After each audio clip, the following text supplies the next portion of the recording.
قال النبي صلى الله عليه وسلم خيركم من تعلم القرآن وعلمه. وقال النبي صلى الله عليه وسلم لأبي هريرة رضي الله تعالى عنه يا أبا هريرة تعلم القرآن وعلمه الناس ولا تزال كذلك حتى يأتيك الموت وأنت كذلك حجت الملائكة على قبرك كما يحج المؤمنون إلى بيت الله الحرام أو كما قال عليه الصلاة والسلام. معزز حضرات علماء کرام اور اس مدرسے کے قابل صد اعزاز و تکریم اساتذہ عظام اور اس ادارے کے فعال اور متحرک ناظم مولانا بنیامین صاحب اور اسی طریقے سے میرے ساتھ سفر میں آنے والے رفقا اور میرے طالب علم بھائیوں، اللہ تبارک و تعالیٰ کا بہت ہی احسان، انعام اور کرم ہے کہ اللہ تبارک و تعالیٰ نے ہمیں اور آپ کو اس قرآن کریم کی نسبت پر یہاں پر جمع فرمایا، اور یہ نسبت بہت بلند نسبت ہے، بہت اونچی نسبت ہے. اس کے برکات اور اس کے انوارات اللہ تبارک و تعالیٰ نے اتنے بلند عطا کیے ہیں کہ اللہ تبارک و تعالیٰ اس کتاب اللہ کے انوارات اور برکات سے دنیا میں بھی اور آخرت میں بھی سرخ نوری نصیب فرماتا ہے. ہم کل شام کو عصر کے وقت جامعہ قلقوہ سے چلے، راستہ بہت خراب تھا، تقریباً رات میں 2:45 بجے پہنچے. نیند ہوئی اور اس کے بعد ہم لوگ بیدار ہوئے اور صبح 7:30 بجے الحمدللہ اس نورانی مجلس اور محفل میں ہم لوگ اپنی سعادت سمجھتے ہوئے حاضر ہوئے. اور ہم لوگوں نے یہاں پر عزیز طلباء کرام کی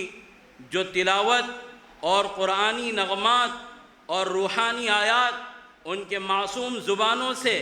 اور معصوم چہروں سے اور معصوم تلفظ سے سن رہے تھے، تو ہماری ساری تھکن اور ہمارا سارا تعب اور ہماری ساری تکلیف گویا کہ کافور ہو گئی تھی. ماشاء اللہ ثم الحمدللہ.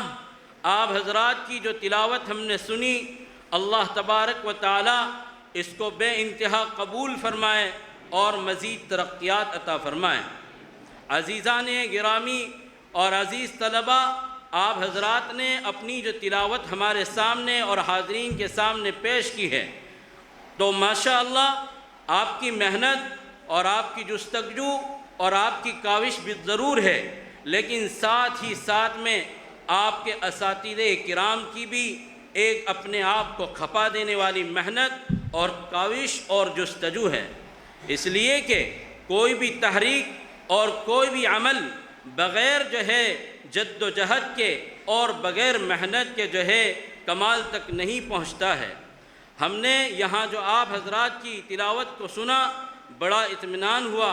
بڑی مسرت ہوئی. اللہ تبارک و تعالیٰ اس میں آپ کو مزید ترقیات عطا فرمائے. یہ جو تنافس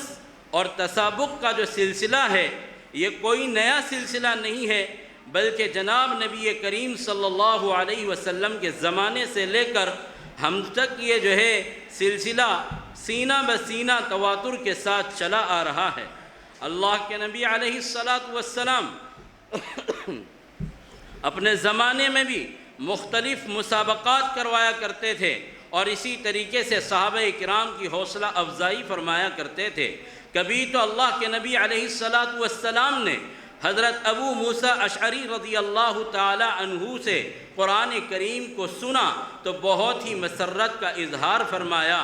اسی طریقے سے ابی بن کعب رضی اللہ تعالی عنہ سے قرآن کریم کو سنا تو بڑی مسرت کا اظہار فرمایا. تو گویا کہ اللہ کے نبی علیہ السلام خود یہ چاہتے تھے کہ قرآن کریم کو جو ہے میں اپنے علاوہ کسی اور سے سنوں، اس لیے کہ قرآن کریم یہ اللہ تبارک و تعالیٰ کی وہ مقدس کتاب ہے جو ہمارے لیے دستور حیات ہے، اور سب سے پہلی اور مقدم چیز جو ہے قرآن کریم کے الفاظ ہے، جس کا تعلق فن تجوید سے ہے، اور اس کے بعد جو ہے فن قرات ہے۔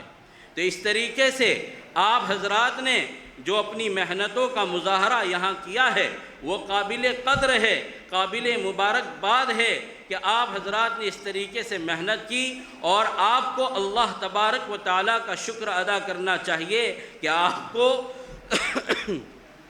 ایسے متحرک اور فعال اساتذہ کرام کی ایک جماعت اور ٹیم ملی ہے جو آپ کے ساتھ پوری جان کھپا دینے والی محنت کر رہے ہیں۔ اسی طریقے سے آپ کے مدرسے کے ناظم حضرت مولانا بنیامین صاحب، وہ خود ایک فعال اور متحرک شخصیت ہے، اور وہ ہمیشہ اس فکر میں اور کوشش میں رہتے ہیں کہ میں اپنے ادارے میں پڑھنے والے طلباء کی صلاحیتوں کو کس طریقے سے اجاگر کروں اور کیسے ان حضرات کی صلاحیتوں کو کام میں لگاؤں۔ صلاحیتوں کو کام میں لگانا یہ بہت بڑا عمل ہے اور یہ بہت بڑا کام ہے، جیسا کہ ہم اپنے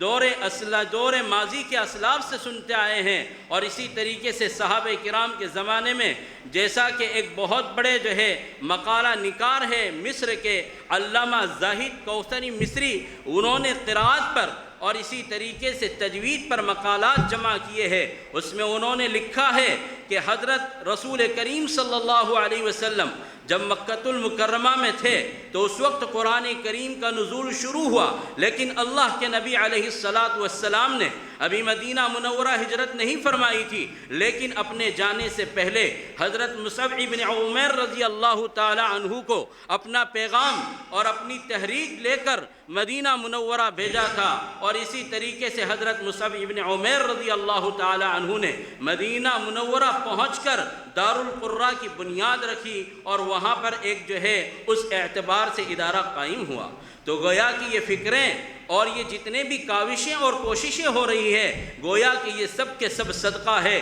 نبی کریم صلی اللہ علیہ وسلم کی اس سنت کا اور اس عمل کا جو اللہ کے نبی علیہ السلام نے اپنے دور اور زمانے میں اپنے صحابہ کرام کے ساتھ عمل فرمایا تھا۔ اور اسی طریقے سے قرآن کریم صحابہ اللہ کے نبی علیہ السلام سے حاصل فرماتے تھے، اس کے بعد وہ قرآن کریم کے نغمات کو اور آیات قرآنیہ کو دوسروں تک منتقل فرماتے تھے۔ تو گویا کہ قرآن کریم کا سیکھنا اور سکھانا، اس سے بہتر کوئی جو ہے علم اور اس سے بہتر کوئی کام اور اس سے بہتر کوئی عمل نہیں ہے۔ اسی طریقے سے ملا علی قاری رحمۃ اللہ علیہ نے مرکز المصابیح میں غنیت الطالبین کے حوالے سے، جو کہ علامہ عبد القادر جیلانی رحمۃ اللہ علیہ ہے، اس کے حوالے سے لکھا ہے کہ حضرت عبداللہ ابن مسعود رضی اللہ تعالی عنہ کا ایک مرتبہ کوفہ کی ایک گلی سے گزر ہوا تو انہوں نے دیکھا کہ ایک نوجوان جو ہے اپنی بہترین اور سریلی آواز میں خوش الہانی کے ساتھ جو ہے شباب اور کباب پر اور اسی طریقے سے انسان کی خواہشات کو بھڑکانے والے جذبات کے ساتھ جو ہے کچھ اشعار پڑھ رہا تھا اور کچھ کلمات گنگنا رہا تھا۔ جیسے ہی حضرت عبداللہ ابن مسعود رضی اللہ تعالیٰ عنہ نے ان کی یہ بہترین آواز سنی تو وہ کچھ لمحوں کے لیے وہاں پر ٹھہر گئے، اور اس کے بعد جو ہے انہوں نے دیکھا تو انہوں نے یہ فرمایا کہ ما احسن هذا الصوت لکان بالقرآن ما کان احسن، کہ یہ کتنی بہترین آواز ہے، اگر یہی آواز اور یہی بہترین خوش الہانی قرآن کریم کی آیات کے لیے استعمال ہو جائے تو کتنا بہتر ہوتا۔ بہرحال تھوڑی دیر کے لیے اس آدمی نے حضرت عبداللہ ابن مسعود رضی اللہ تعالیٰ عنہ کی یہ کلمات سنے تو اس کی جو ہے قلب پر ایک عجیب اثر ہوا جو اس کی زندگی میں انقلاب کا ذریعہ بنا۔ وہ پوچھتا ہے کہ من وما قال، کہ یہ شخص تھے، وہ کون تھے اور کیا کہہ رہے تھے؟ تو لوگوں نے بتایا کہ یہ صحابی رسول ہے حضرت عبداللہ ابن مسعود رضی اللہ تعالی عنہ۔ تھوڑی دیر کے لیے اس کو احساس ہوا اور اس کے بعد جو ہے وہ جو ہے وہاں مجلس سے فوراً لوٹا اور حضرت عبداللہ ابن مسعود رضی اللہ تعالی عنہ کی خدمت میں پہنچا اور جو ہے کہا کہ حضرت آپ نے اس طریقے سے مجھے دیکھا۔ تو حضرت عبداللہ ابن مسعود رضی اللہ تعالی عنہ نے اس کو گلے سے لگایا اور ان کے دل سے جو بات نکلی تھی وہ اس شخص کے دل میں جو ہے گہرائی میں اتر گئی اور وہ اس کی زندگی میں انقلاب کا ذریعہ بنا، اور اس کے بعد وہ جو ہے اپنی خوش الہانی کے ساتھ، اپنی نغمہ سرائی کے ساتھ قرآن کریم کی آیات کی تلاوت فرماتے تھے۔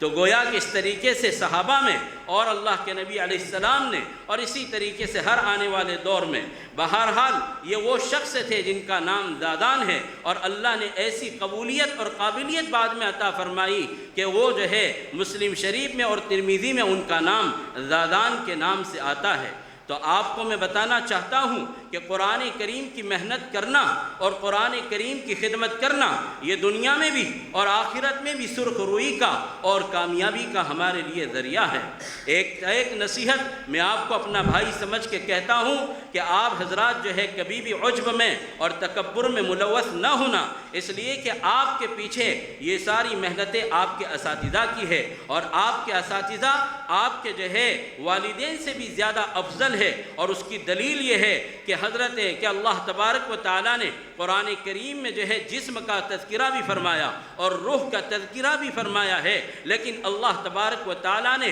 روح کے تذکروں کو زیادہ فضیلت اور اہمیت دی ہے۔ کیوں؟ اس لیے کہ روح کا تعلق جو ہے اساتذہ کرام سے ہے، اور جسم کا تعلق والدین سے ہے۔ والدین یہ جسمانی تربیت اور نشو و نما کرتے ہیں ہماری، لیکن قربان جائیے ہمارے اساتذہ کی محنت اور کاوشوں پر کہ وہ ہماری روحانیت اور ہماری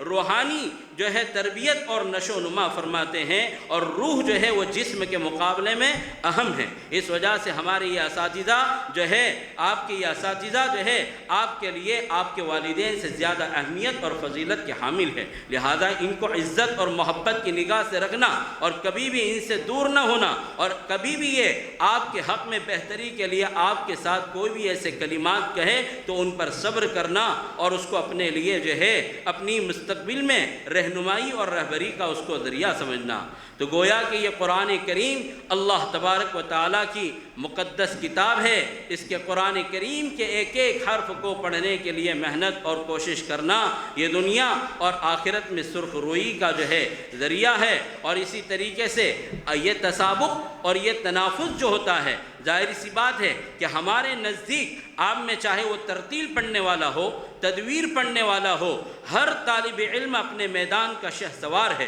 اور ہر طالب علم اپنے اعتبار سے ایک امتیازی پوزیشن کا حامل ہے، لیکن کیا کرے، ہماری مجبوری ہے کہ ہر طالب علم کا نمبر پہلا نہیں آ سکتا۔ اسی کو اللہ تبارک و تعالیٰ نے فرمایا وَتِلْكَ الرُّسُلُ فَضَّلْنَا بَعْضَهُمْ عَلَى بَعْضٍ، اور شاعر نے کہا ہے کہ پرواز تو سبھی کرتے ہیں ایک فضا میں، پرواز تو سبھی کرتے ہیں ایک فضا میں، نرگس کا جہاں اور ہے، شاہی کا جہاں اور ہے۔ لہذا جن حضرات کا پہلا نمبر آئے وہ اللہ کا شکر ادا کرے، اور جن کی پوزیشن نہ آئے تو وہ صبر سے کام لے۔ لہذا جن کی پوزیشن آئے وہ اپنے پوزیشن نہ آنے والوں کے لیے تسلی بخش جو ہے کلمات کہے، اور جو طلباء کے جو ہے نمبر نہ آئے وہ اپنے آنے والے نمبرات پہلے دوسرے ان کی ہمت افزائی فرمائے اور حوصلہ افزائی کے کلمات ان کی شان میں کہے۔ اور اس طریقے سے جو ہے یہ نظام مسابقہ الحمدللہ بأحسن الوجوہ پائے تکمیل تک پہنچا ہے۔ میں اخیر میں جو ہے